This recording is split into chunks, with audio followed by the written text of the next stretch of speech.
Bismillahirrahmanirrahim. Assalamualaikum warahmatullahi wabarakatuh. Perkenalkan, nama saya Bayu Firmadi. Saya akan mempresentasikan makalah kami. Sebelum saya mempresentasikan makalah kami, saya akan memperkenalkan anggota kelompok saya. Yang pertama ya saya sendiri, yang kedua Bima Arif Rahman, yang ketiga Muhammad Rafi Hardi Wardana. Baiklah, langsung membahas makalah. Ya, latar belakang.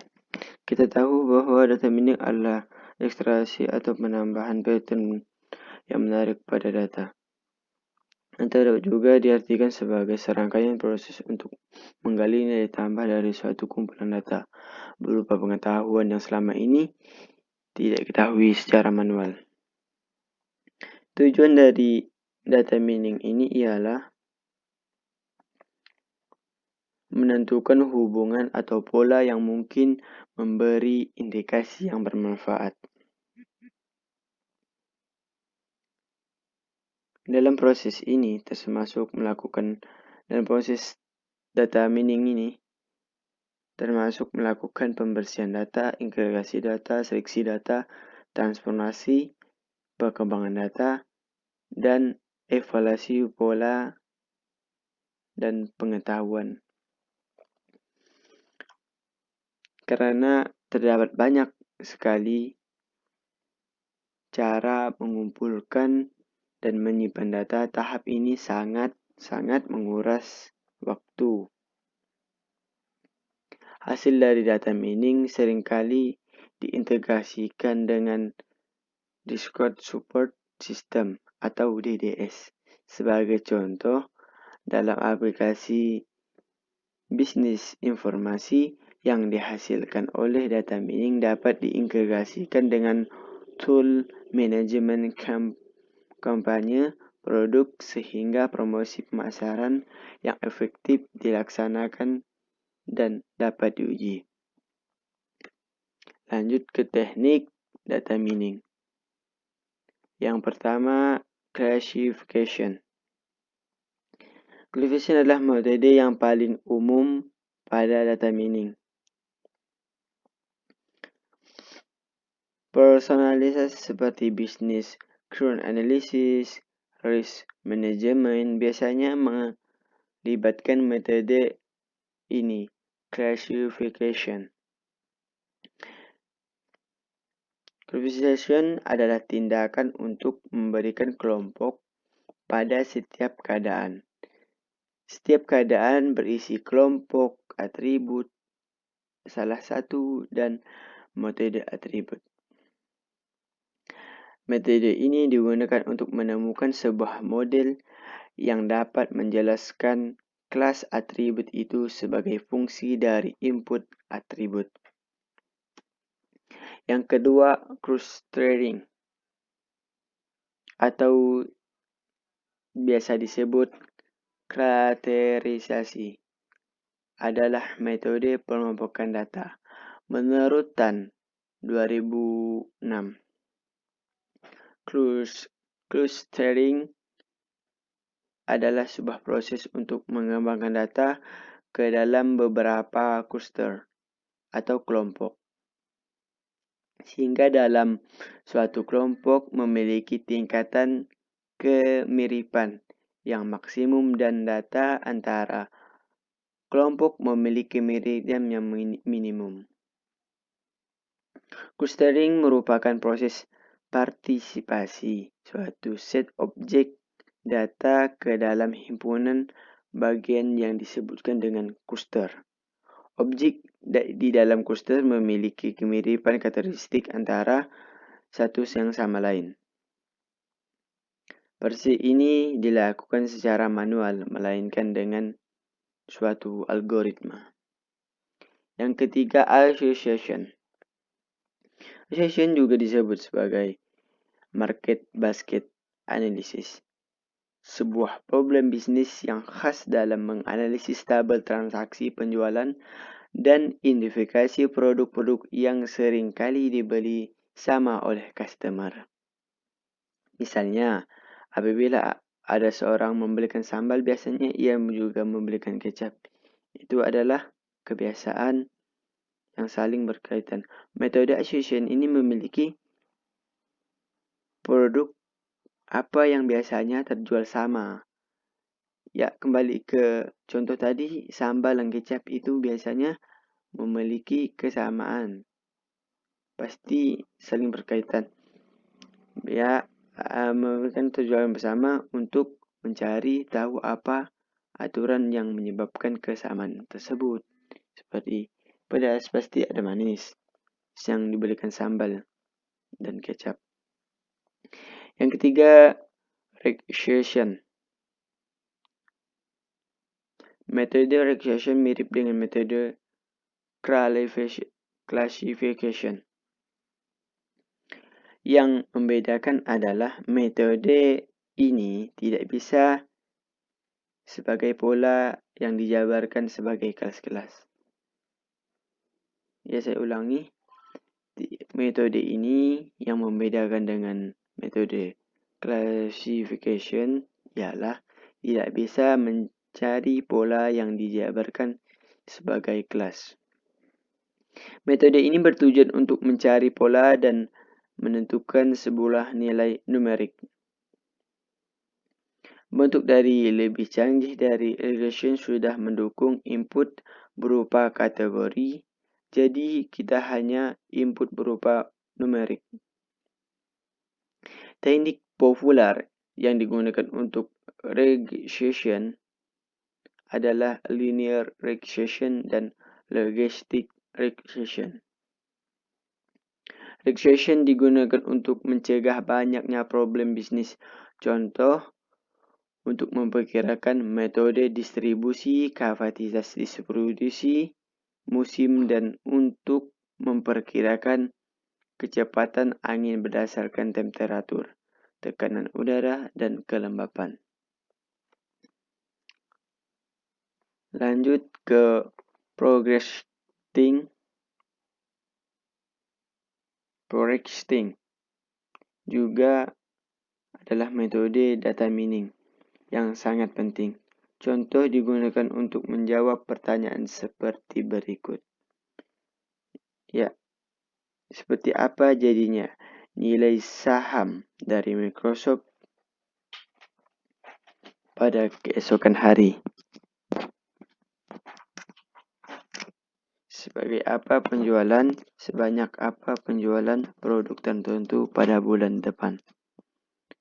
Itulah pertanyaan yang menggambarkan dari proses forecasting. Teknik ini dapat membantu menjawab pertanyaan-pertanyaan di atas. Sebagai inputan teknik, metode ini akan mengambil sederet angka yang menunjukkan nilai yang berjalan seiring waktu. Kemudian teknik progressing ini akan menghubungkan nilai masa depan dengan menggunakan bermacam-macam teknik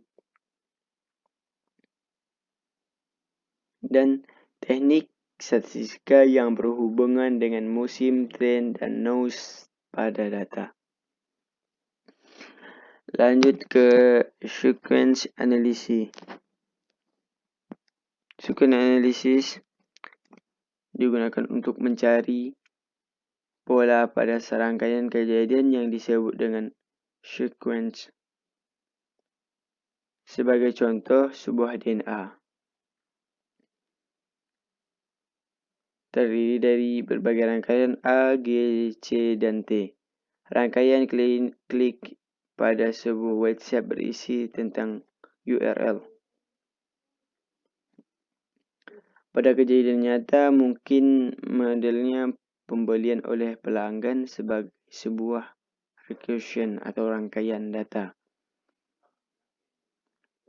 Rangkaian tersebut adalah pertama, seorang pembeli membeli komputer, kemudian beli speaker, dan akhirnya membeli sebuah webcam. Berarti ini adalah sebuah rangkaian dalam data. Inilah yang disebut sequence analysis. mempunyai banyak kemiripan, mereka sama-sama berisi tujuan berpendekatan dengan urutan bergantungan. Ya, kita tahu bahwa urutan tadi sangat bergantungan. Membeli komputer, membeli speaker, dan akhirnya membeli webcam. Itu saling berkaitan. Lanjut ke yang terakhir, yaitu deviation analysis. Deviation analysis ialah analisis yang digunakan untuk mencari kasus yang bertingkatan sangat berbeda dari normalnya. Penggunaan yang sangat luas yang paling umum menggunakan metode ini pendeteksian penyalahgunaan kartu kredit berdasarkan yang kasus tidak normal dari jutaan transaksi dari pekerjaan yang sangat menantang. Penggunaan yang lain misalnya mendeteksikan gangguan jaringan komputer, analisis kesalahan produk, dan lain-lain. Tidak teknik standar dalam deviation analysis.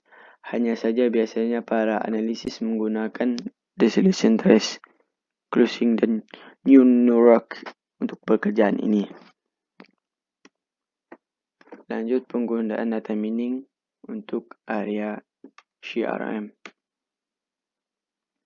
Data yang kaya informasi bisa digunakan untuk mengetahui pembelian pelanggan yang paling berminat, mengetahui akar penyebab kekurangan pelanggan, menemukan asosiasi varian waktu antara produk dan layanan, mengetahui pelanggan yang paling affordable dan kebutuhan yang utama.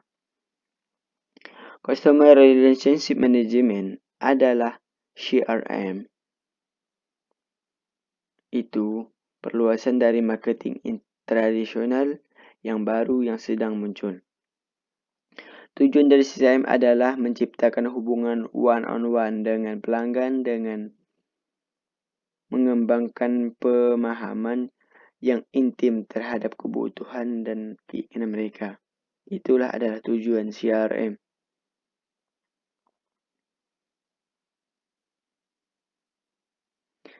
Kesimpulannya bahwa Customer Relationship Management adalah mengakuisisi dan mempertahankan pelanggan, juga meningkatkan loyalitas pelanggan dan menerapkan strategi yang berfokus pada pelanggan. Untuk menjaga hubungan yang benar, pelanggan dan bisnis perlu mengumpulkan data dan menganalisis informasi.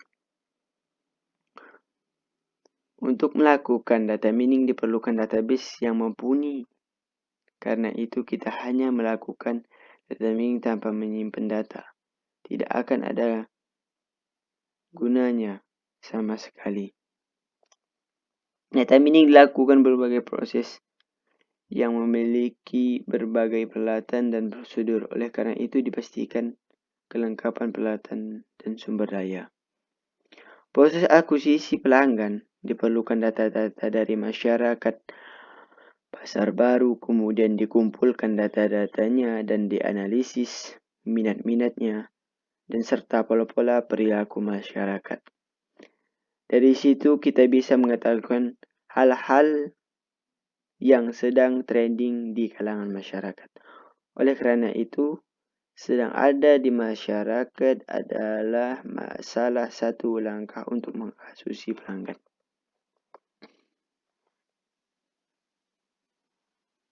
Data mining mendukung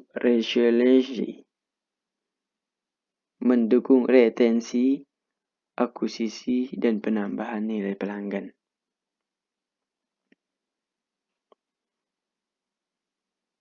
Data mining adalah proses yang dilakukan untuk mendapatkan data-data dari masyarakat dan data-data di pelanggan yang sudah ada.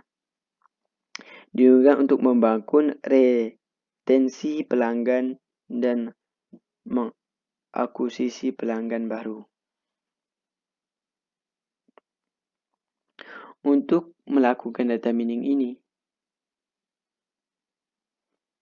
kita diperlukan database yang mumpuni. Jika kita melakukan data mining tapi tidak disimpan, maka itu tidak ada gunanya. Makanya kita harus membuka database untuk menyimpan data mining kita. Dalam proses retensi pelanggan, diperlukan data-data dari pelanggan lama agar bisa dikumpulkan dan dianalisis perilaku dan pola-polanya. Dari itu kita bisa menyimpulkan apa-apa yang ditren pada masyarakat itu. Apa-apa yang menjadi masalah masyarakat, apa-apa yang menjadi keinginan masyarakat, kita bisa mengetahui dari analisis itu sendiri. Dan melakukan analisis pola-pola perilaku dan mengumpulkan data dari pelanggan lama itu bisa mengetahui keinginan dan pola-pola masyarakat, apa masalah beliau ini, masyarakat ini.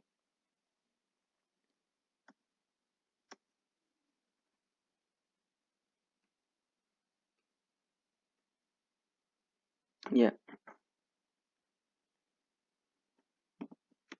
mungkin hanya ini yang dapat saya sampaikan. Assalamualaikum warahmatullahi wabarakatuh.